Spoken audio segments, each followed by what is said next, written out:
ही अहिड़ो शोबो आहे जेको पाण ॾुखनि में रही ॿियनि जी मदद कंदो रहे थो। हर दौर में ज़ालिम ऐं जाबिर सां टक्कर खाईंदड़ सहाफ़ी जो क़दुरु सिंध हमेशह मरण खां बाद कयो आहे।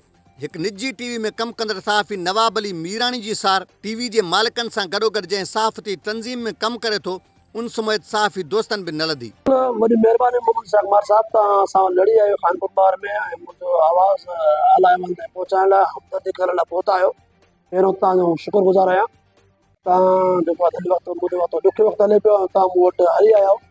फ़क़ति इहे ई ड्राड़ू हणंदा रहिया आहिनि त असां तोसां हर मोड़ ते गॾु आहियूं, पर संदन जो साथ ज़ीरो खां बि पोइ ते नज़र अची रहियो आहे।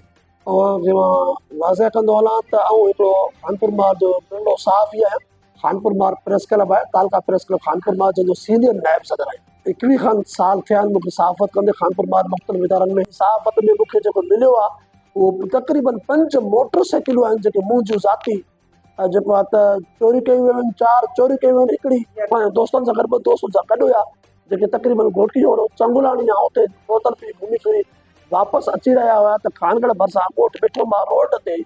ॾींहुं ॾिठ जो 12:30 जो टाइम आहे ऐं उते जेको हथियारबंद जेके 3 हथियारबंद हुया मोटरसाइकिल ते हथनि सां गॾु हुया, उहे उते रोके करे जेको आहे त 2 मोबाइल फ़ोनूं ऐं 22,500 रुपया रोक रक़म, 2024 मोटरसाइकिल हुनखे फोर कई।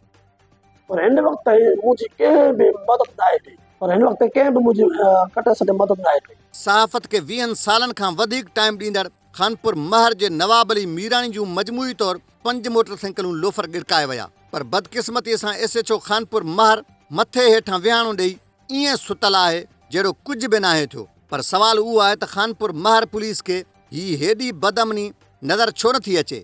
किथे ही पुलिस पाण मुलविस त नाहे या धाड़ेलनि सां भाङे वहिंवार आहे? संदसि जी दावा आहे त हू उन्हनि लोफरनि जी बि मदद करे चुको आहे जन हुन जो नुक़सानु कयो आहे। उन्हनि वटि हली वञी बि हुननि जी मदद कई आहे। इन मां साफ़ ज़ाहिर आहे त लोफर पुलिस खां लिकियल न आहिनि। न तंज़ीम सां राब्तो बि न आहे। न सहाफ़ी दोस्तनि में सिर्फ़ु राब्ते में आहिनि, पर हिन वक़्तु कंहिं बि मुंहिंजे सहाफ़ी दोस्त में मदद न आहे कई। राब्ते में आहिनि, तोसां गॾु आहियूं, जेको तुंहिंजो हुकुम हूंदो हर मोड़ ते तोसां गॾु आहियूं। पर जीअं थींदी आहे माना असां त हमेशह दोस्त ते सॾ ते सॾंदो आहे, पहुता वञे बग़ैर सॾ ते। पर हिन वक़्तु को अहिड़ो दोस्त मूंसां सिर्फ़ु राब्ते में आहिनि, पर मदद मुंहिंजी न आहे।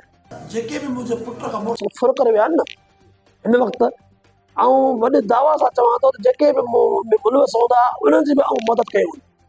दिलि सां चवां थो, जॾहिं बि उन्हनि मूंखे सॾु कयो हूंदो ॾुखे वक़्त में, मां उन्हनि वटि पहुतो हूंदुमि ऐं उन्हनि जूं मां स्टोरियूं जूं ख़बरूं बाक़ाइदे हलायूं हूंदियूं, बाक़ाइदे मां उन्हनि जी बि मदद कई हूंदी।